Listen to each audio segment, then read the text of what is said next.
আসসালামু আলাইকুম। সবাই কেমন আছেন? আশা করি সবাই ভালো আছেন। দেখুন আজকে OnePlus এর অনেকগুলো ফোন একসাথে নিয়ে কাজ করব। তো OnePlus এর বিভিন্ন মডেলের ফোন রয়েছে এবং একেকটি ফোনের একেকটি কন্ডিশন। এই যে দেখুন একটি বিভিন্ন অংশ ছিঁড়ে ভাঙাচোরা টিস্যুতে মুড়িয়ে দিয়েছেন। আর এই মাদারবোর্ডটিও সাথে দিয়েছেন এবং সেই সাথে উনি আরেকটি ফোন আ সেটিও দিয়েছেন।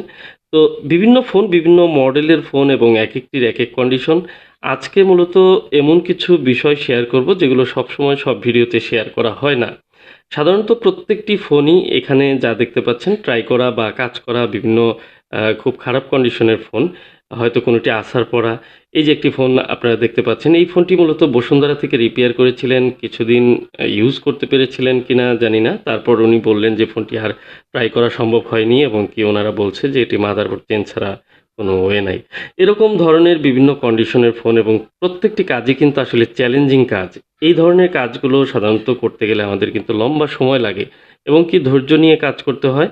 তো আজকে আমি দিনটি নির্বাচন করেছি যে যতগুলো OnePlus এর ফোন রয়েছে এগুলো সবগুলো আজকেই কাজ করব। তো মূলত আ একটু ফ্রি টাইম পেলে তখন এই কাজগুলো করার চেষ্টা করব। এরকমভাবে রেখে দিয়েছিলাম। তো একজন টেকনিশিয়ান ভাই ফোন পাঠিয়েছেন, উনি মূলত ৫ টি ফোন পাঠিয়েছেন। উনিও ভালো কাজ করেন। উনি নিজেও সিপিইউ রিবোলিং করেছেন এবং ট্রাই করেছেন।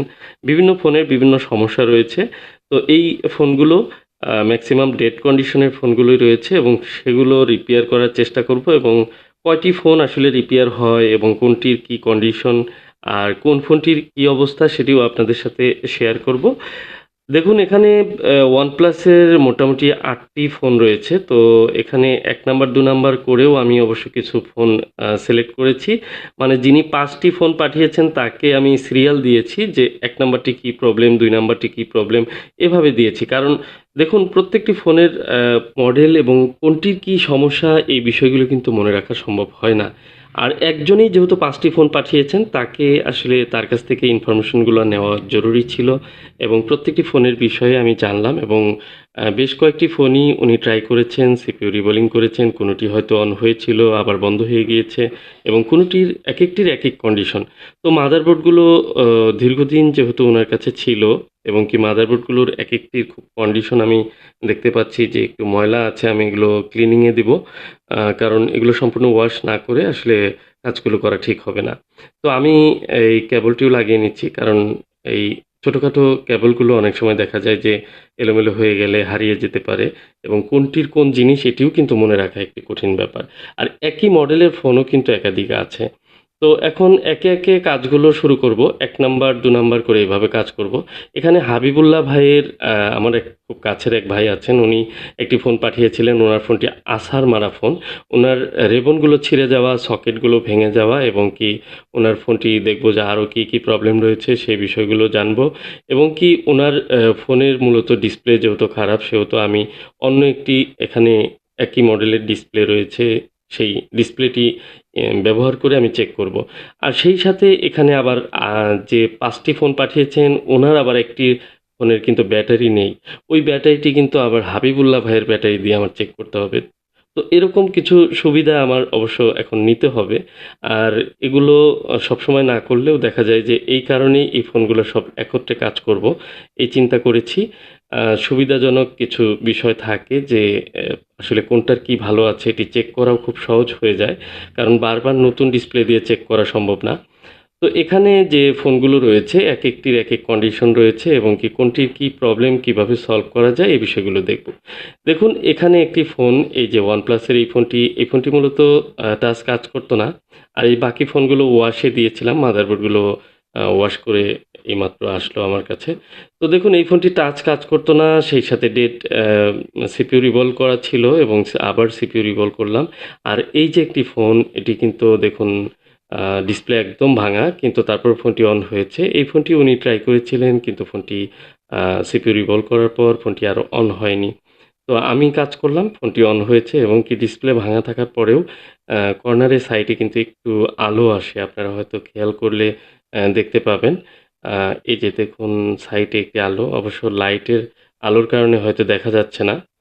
তো এই বিষয়টি আমি দেখানোর চেষ্টা করব। কর্নারে একটু আলো আসে এবং কি সেটি যখন লাইট চলে যায় সেখানে একদম কালো হয়ে যায় এবং কি যখন ফোনটি চার্জে লাগানোর পর ডিসপ্লেতে লেখা আসে তখন কিন্তু সেই জায়গাটিতে একটি ইয়েলো কালারের মতো আসে। তো যা হোক এই ফোনটিও কমপ্লিট হয়েছে এবং কি প্রত্যেকটি মাদারবোর্ড কিন্তু ১ম এ আমি ওয়াশ করেছি এবং তারপরে একে, একে কাজ করেছি। দেখুন একেকটি মাদারবোর্ডের একেক ধরনের কন্ডিশন এবং প্রত্যেকটি মাদারবোর্ডই কিন্তু আনটাচ না। কাজ করা থাকলেও দেখুন এই ফোনগুলো কিন্তু কমপ্লিট হয়েছে। ৫ টি ফোনই ওনার কমপ্লিট হয়েছে। আসলে সৌভাগ্য। কারণ প্রত্যেকটি ফোনই কিন্তু কাজের কোয়ালিটি ভালো ছিল। যাই করুন উনি হয়তো ফোনটি সাকসেস হয়নি কিন্তু কাজগুলো খুব ভালোভাবে করেছিল বিধায় কিন্তু আইসিগুলো ভালো ছিল, নষ্ট হয়নি। যে কারণে ফোনগুলো কমপ্লিট হয়েছে। দেখুন এই যে এই ফোনটি কমপ্লিট হয়েছে আর এই ডিসপ্লে দিয়ে আরেকটি মাদারবোর্ড কিন্তু আমি চেক করব সেটিও কমপ্লিট হয়েছে। আর এই পাশে আরেকটি টাচ কাজ করছে না ওটি মূলত ডিসপ্লের প্রবলেম। তো আর যে ডিসপ্লে ভাঙা যেটি এটি ফোন অন হয়েছে উনি ডিসপ্লে চেঞ্জ করে নিবে। তো সব মিলিয়ে ওনার ফোনগুলো কাজ হয়েছে। আর দেখুন আছাড় পড়া এবং পানিতে পড়া এবং কাজ করা এই ফোনগুলোর ক্ষেত্রে আমি সবসময় অ্যালাউ করি না। কারণ হচ্ছে কাজের কোয়ালিটি সবসময় ভালো থাকে না। আর হুটহাট আপনারা এই যে ভিডিওতে দেখতে পাচ্ছেন সব ধরছি আর কাজ হয়ে যাচ্ছে বিষয়টি কিন্তু এতটা সহজ না। এই বিষয়টি অনেকে বুঝেন না। আসলে এর পিছনে অনেক অক্লান্ত পরিশ্রম এবং সময় থাকে। অনেক ধৈর্য নিয়ে কাজ করতে হয়। কাজের সময় অন্য একটি কাজ অথবা একটি ফোন আসলেও অনেক সময় দেখা যায় যে সেই কাজ থেকে মনোযোগ নষ্ট হয়ে যায়। এই বিষয়টি অনেকেই বুঝেন না। অনেকেই একের পর এক ফোন দিতে থাকেন। আমি কিন্তু অনেক সময় ফোন রিসিভ করার সুযোগও পাই না। সবসময় বলি WhatsApp এ ভয়েস দিবেন। দেখুন এই ফোনটির ডিসপ্লের কর্নারে সবুজ টাইপের একটি লেখা আপনারা আলো হয়তো দেখতে পাচ্ছেন। ফোনটি অন হয়েছে সেটি সিম্পটম। তো যাই হোক সবগুলো কাজই আলহামদুলিল্লাহ কমপ্লিট হয়েছে। আর যে ফোনটি হয়নি সেটি হচ্ছে হাবিবুল্লাহ ভাইয়ের ফোনটি। আর উনার ফোনটি আসলে পাওয়ার আইসির কর্নারে ভাঙা থাকার কারণে পাওয়ার আইসিটি রিপ্লেস করতে হবে। অনেকগুলো ক্যাপাসিটর মিসিং আছে। ফোনটি হাত থেকে পড়ে যাওয়া একজনকে দেখিয়েছিলেন। উনি শর্ট ভেবে একের পর এক ক্যাপাসিটর রিমুভ করেছেন।